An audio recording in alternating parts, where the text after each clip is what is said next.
Hi everyone, welcome to another edition of Storytime with Robbie, the Saturday edition. Hope you're all doing well and happy Saturday. Today I'm going to be reading Good Night Canada by Andrea Beck and The Farm Team by Linda Bailey. Now, as all of you know, I usually read 3 stories, but today the one story I'm reading, the second one is a longer story, so we don't have time for 3, so it's only going to be 2 today. Hope you enjoy. Okay, everyone, the first story I'm going to read today is Good Night Canada by Andrea Beck. Let's get started. I'm in bed in my house where the land meets the sea. If I sit at my window, will you look for me? Where are you out there? Are you off to bed too? Then good night to me, and good night to you, good night to us, and Canada too. Good night to the provinces, sea to sea. Good night to the territories, 1, 2, 3. We'll follow the dusk from east to west and up to the north to tuck in the rest. And so, good night Newfoundland and Labrador. Good night Nova Scotia. Good night Prince Edward Island. Good night, New Brunswick. Good night, Quebec, Bonnie Newt. Good night, Ontario.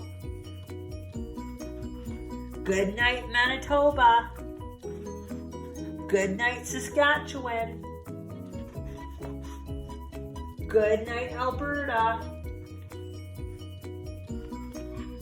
Good night, British Columbia.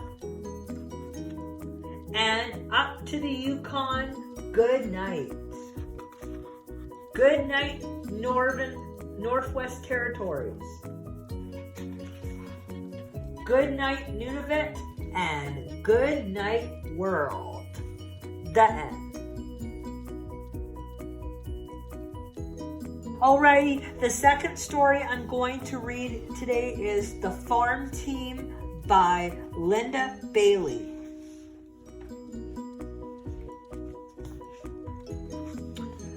Farmer Stolsky's farm was way up north where the ponds stay frozen most of the year.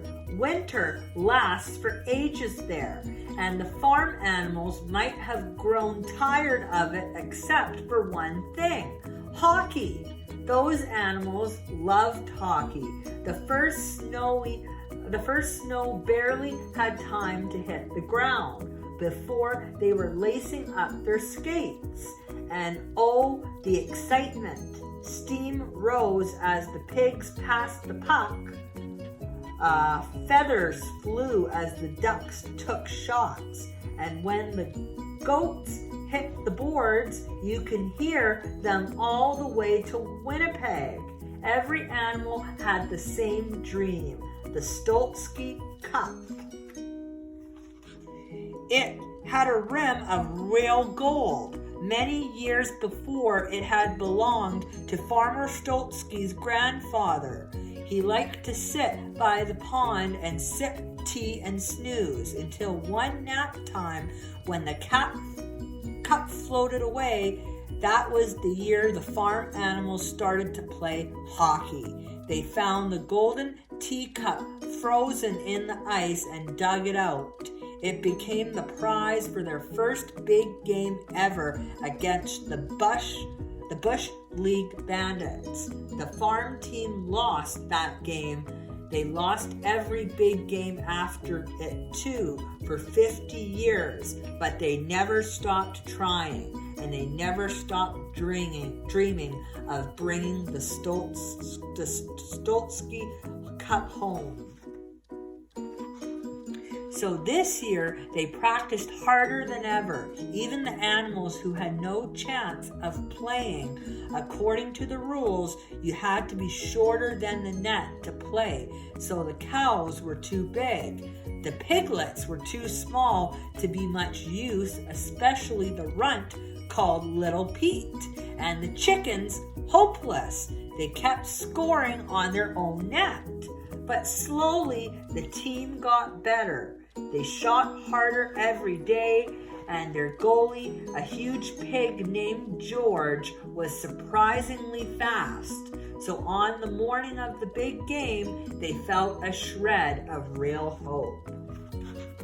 "Go, Big George!" yelled Little Pete. He watched proudly from the bench as his brother skated out. Then Pete glanced across the pond and his heart sank. Out roared the bandits, the nastiest, smelliest,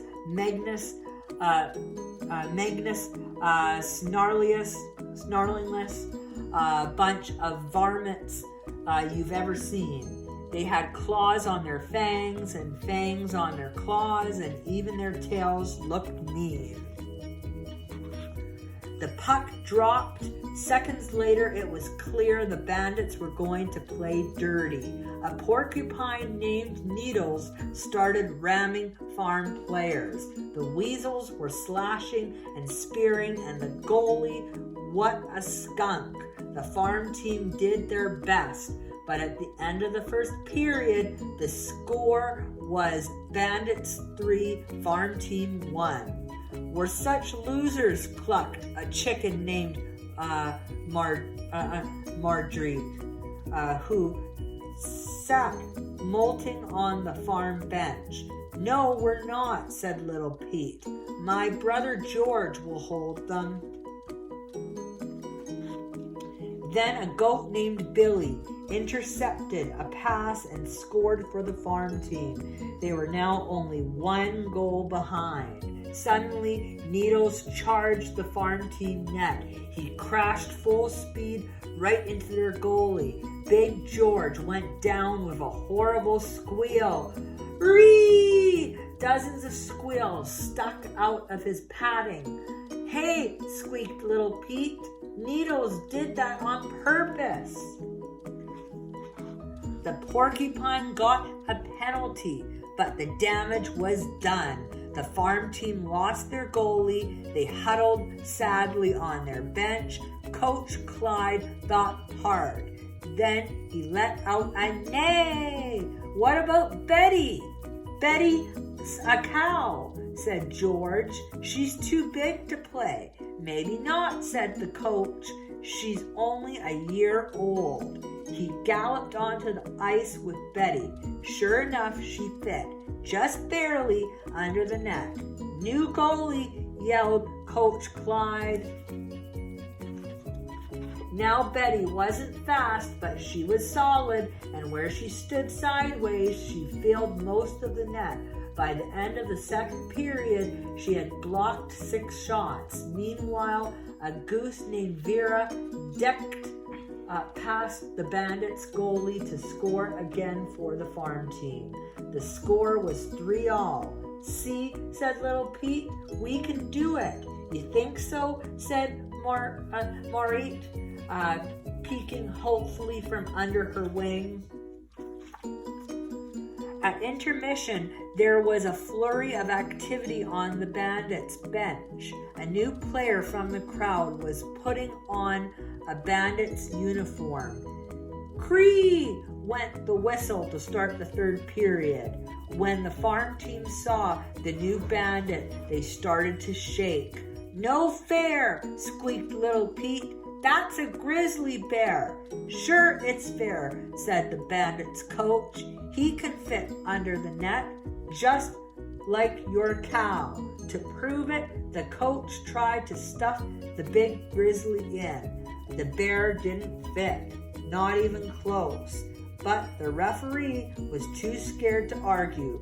He blew his whistle again. Weak with fear, the farm team skittered onto the ice. One of the sheep had to be pushed. This is going to be bad, he bleated. It was awful. Little Pete gasped as he watched the bear smash, bash, whack, crack, slice, dice, and fricase one farm player after another. The big grizzly was so mean he terrified his own team. "We're getting slobbered," cried Marit as another player was carried to the farm bench. "We still have Betty," said Little Pete. The cow had played her heart out, but she was trembling now and nearly on her knees. Little Pete looked around. Most of the farm players were down. Marit was right.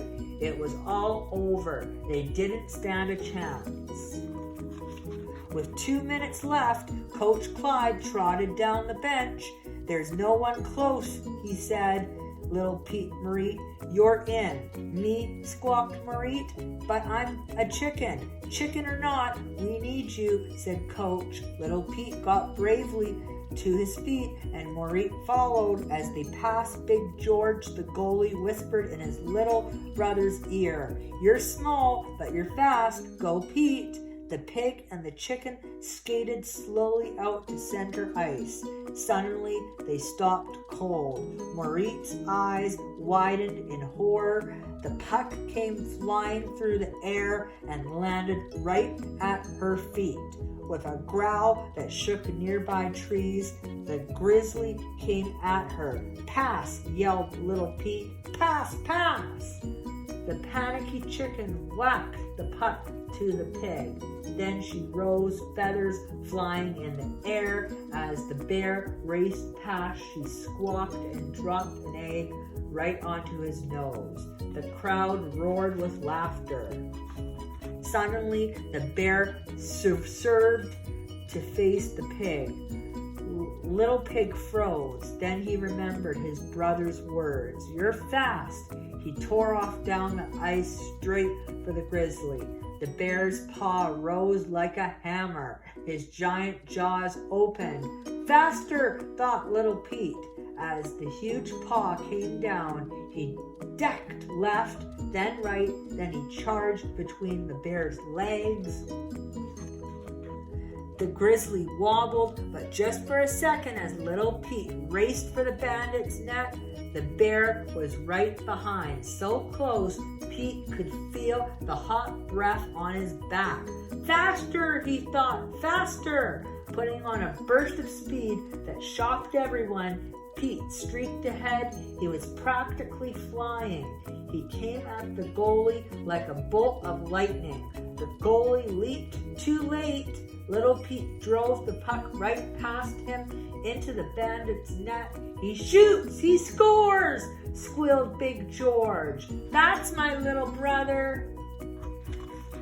The whistle blew. Game over. The farm team had won. "Hip, hip, hooray!" shouted the crowd as Little Pete was hoisted high on the teammates' shoulders. "3 cheers for the farm team!" Coach Clyde whined as Pete held up the golden prize. "Hooray!" he neighed, "for the bravest team that ever passed the puck." And that's how, after 50 years, the Stoltzky's Cup finally came home to the Stoltzky farm. And the farm team is planning to keep it there. Done. All right, everyone, thank you so much for joining me and for watching today. Join me on Wednesday for another edition of Storytime with Robbie. Have a fantastic rest of your day. See you then. Bye.